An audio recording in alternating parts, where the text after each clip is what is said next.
Hello, everyone, and welcome back to the Healthy Over 50 podcast. I am Liliane Roux, health coach, personal trainer, and founder of Healthy Over 50. Today, we're talking about something that affects almost every aspect of your health: energy, hormones, mood, metabolism, and even longevity. So, today, we talk about sleep. Most of us experience a sleepless night occasionally, a stressful day, hormonal changes, worries, too much stimulation, or simply, life happening. One bad night of sleep here and there usually isn't a major problem.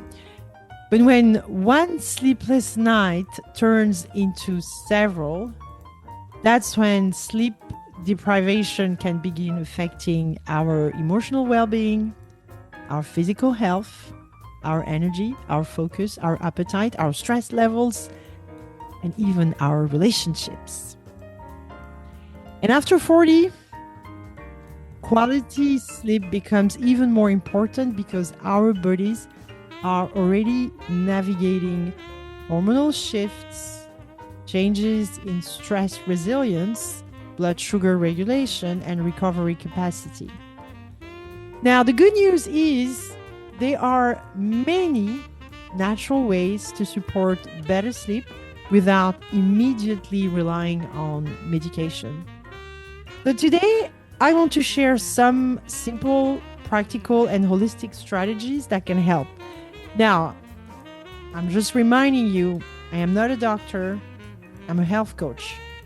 So you have to try and see for yourself.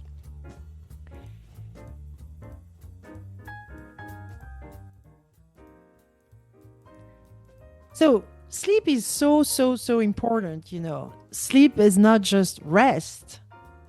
And most people don't really understand that. So we need to touch on that. Sleep is when the body repairs, restores, regulates hormones, supports the immune system, balances the nervous system, and processes emotions. Poor sleep can increase stress hormones, inflammation, sugar cravings, fatigue, brain fog, and emotional reactivity. And many people don't realize this. Sometimes the issue is not just stress itself, but the body's inability to properly shift into recovery mode. So obviously, the two previous episodes, we spoke about stress. So to me, this is kind of part 3 because we can't really talk about stress if we don't talk about sleep. And I'm all about solution and options. So in the previous episode, we discussed how, food and movement can actually be great tools we can leverage to support ourselves, because the body can support us, can be our ally. Now, when we think of sleep, we can definitely talk about nutrition and talk about food. So certain foods may naturally support relaxation and sleep because they contain nutrients and amino acids involved in the production of serotonin and melatonin.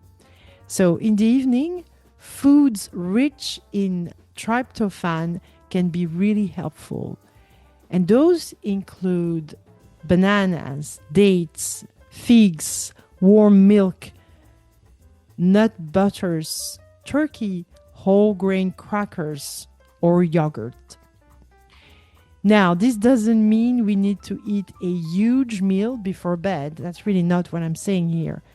In fact, one important tip is try to have your last meal about 2 to 3 hours before bedtime. Why? Because if your digestive system is working hard while your body is trying to sleep, it can interfere with sleep quality. Another important point, obviously, is avoid caffeine from lunchtime onward. Many people metabolize caffeine more slowly as they age, and even an afternoon coffee can impact sleep later that night. One of the most powerful things for sleep is consistency. So you gotta have a routine, right? Our body loves rhythm. So going to bed at roughly the same time every night helps regulate the body's internal clock. This is especially important for the nervous system and for melatonin production. The more regular your routine becomes, the easier it is for the body to recognize, okay, now it's time to rest. There is something that a lot of people underestimate, It's the link between the light, melatonin, and the nervous system. So light exposure plays a huge role in sleep. About 1 hour before bedtime, try dimming the lights in your home. This sends a signal to the pineal gland that it's time to start producing melatonin, the hormone associated with sleep. Our bodies are designed to respond to darkness, but modern life often keeps us overstimulated with phones, television, bright screens, emails, and constant mental input. And the nervous system never fully slows down. So it is important to create a sleep sanctuary. Your bedroom's environment matters more than you think. So try to make your room cold, dark, quiet, and calming. Remove as many distractions as possible. Television, phones, computers, notifications, tablets. If outside noise disturbs you, a white noise machine can sometimes help.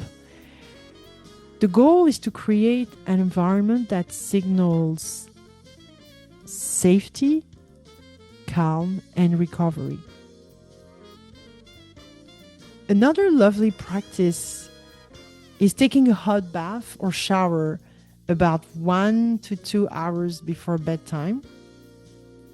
This can help relax tight muscles, reduce tension, and calm the nervous system.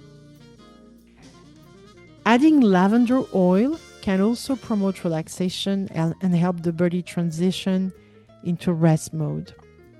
Sometimes improving sleep is not about forcing sleep, but about creating the conditions for the body to feel safe, safe enough to relax. There are some natural herbal supports that many people find helpful. Chamomile tea about 30 minutes before bedtime may help reduce anxiety and promote calmness. Another well-known herb is valerian root. Valerian is often referred to as nature's tranquilizer because it can help calm the nervous system without side effects associated with many medication. One important thing to know is valerian tends to work best when taken consistently over several weeks rather than occasionally. I really want to emphasize this. Sleep is not a luxury. Sleep is foundational to physical health, mental well-being, hormonal balance, healthy aging, stress resilience, and energy.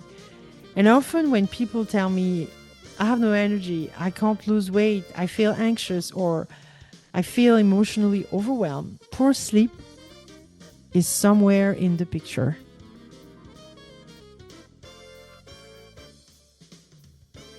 So if you're struggling with sleep right now, please know that you're not alone. And often improving sleep does not require perfection. Small, consistent changes can make a huge difference over time. Sometimes the goal is not to force sleep, but to help the body feel safe enough to rest. Thank you so much for listening today. My name is Liliane, but you can call me Lily. And if this episode helped you, feel free to share it with someone who may benefit from it. And as always, your health, your control.